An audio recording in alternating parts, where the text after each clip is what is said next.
This channel is proudly sponsored by Shades of Vengeance. They have recently launched the Era the Consortium 10th Anniversary Kickstarter. Era the Consortium is one of the greatest sci-fi RPGs. When it comes to the depth and support it has received throughout the years, it is powered by the Era D10 system, a dice pool system. You will find a link to the Kickstarter in the description and in the pinned comment. This channel is also proudly sponsored by Dead Tree Studios, the publishers and developers of Dames of Asstoria, a tabletop RPG where you play as monster girls, experiencing high adventure in a world that doesn't fully accept them. They have recently released the Whispers of Copperridge adventure module. You will find the links in the description and in the pinned comment. Hi, welcome to this part of my review featuring Everyday Heroes. If you haven't seen the other parts of my review, featuring this Modern Adventures tabletop RPG, please check out the playlist in the description below. This time we are going to continue with the character creation process, and I'm going to talk about the leveling up system. Step 4 is the ability scores.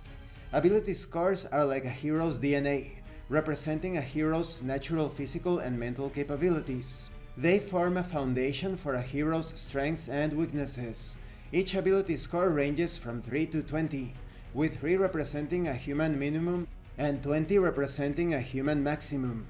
Ability scores modify nearly every die roll you make in the game, so how you assign them deserves special consideration. How you distribute your scores depends on what type of hero you want to play as. Your highest ability score should usually match your hero's archetype. Your second best score depends on what else you want your character to do well. These ability scores are quite familiar to anyone who has played Dungeons & Dragons, any pseudo-clone, retro-clone, or the 20-based system, almost all of them. You have strength, dexterity, constitution, wisdom, charisma, and intelligence. They are going to be affecting your rolls. For example, in the case of strength, it affects your attack rolls, your damage rolls. In the case of dexterity, it affects your saving throws against falling or other avoidable hazards, agility-themed ability checks, etc. Everyday Hero offers 3 different options for determining your ability scores. First, you have the standard set. You assign scores to your abilities as you choose, from an array of values. You also have the point buy method. All your ability scores start at 8. You have 27 points to spend to buy higher scores according to the values on a table. And you can also roll for your ability scores. You roll 4 6-sided dice and add the 3 highest dice together. You do this 6 times, assigning the 6 results to your ability scores as you see fit. Whichever option you use, add the increases to ability scores from your backgrounds and professions. You have 2 opportunities to raise your ability scores during character creation, when you select a background and a profession. Depending on your ability score value, you have a modifier to apply to your rolls, and you can potentially raise these ability scores during your adventures. Step 5 is archetype and class. A hero's archetype and class determine how a hero approaches conflict, especially in combat situations. Archetypes represent broad categories of heroes. The 6 archetypes each feature 3 or more classes to choose from. And of course this is going to affect other values such as hit dice and hit points, and defense, which is the number determining how difficult it is to hit you during combat. The higher your defense, the better. Step 6 is finishing touches.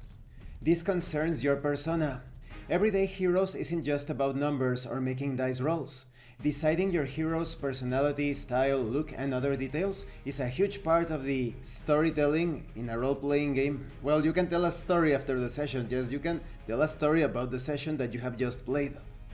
Then we have the bonus step, equipment shopping. Iconic equipment entries from backgrounds, professions, and classes provide a quick way to outfit a hero with items they might find useful or fun. If you decide not to take the recommended equipment provided by your background, profession, and class, or you want to round out the equipment your hero carries, now is a good time to select equipment from the equipment list using your wealth level. Now let's talk about gaining levels. Heroes gain levels when they reach a milestone. These benefits are most often awarded at the end of an adventure, or when the heroes have achieved a major objective in the midst of a longer campaign. When you gain a level, you might get talents from your archetype table, feats from your archetype table as well, proficiency bonus advancement from your table, defense bonus advancement from that same table, additional hit die based on your archetype, additional hit points based on your hit dice, and talents from your class table. You can also multi-class. Multi-classing allows your character to acquire talents from archetypes and classes other than the one you start with. Your character can take special multi-classing feats as you gain levels. And this concludes this part of the review. In the next part, we are going to talk about backgrounds. The entire character creation process is very clear, and there are many examples, so you will be able to create your character in no time. Thank you for watching this part of the review. Don't forget to leave a like, a comment, and subscribe. And thank you so much to those of you that are going the extra mile to support the channel. If anyone else wishes to further support the channel, consider joining as a member and enjoying exclusive tabletop RPG tips. You can also use the super thanks button and check out the pinned comment below. This has been Abraham L. Jaguar, a professional game master. I am currently unavailable for professional sessions, but I will put my contact information in the description and in the pinned comment for when I am available again. And remember, in tabletop RPGs, you are not telling stories about your characters. You are experiencing the game world as your characters. Once again, thank you and see you later.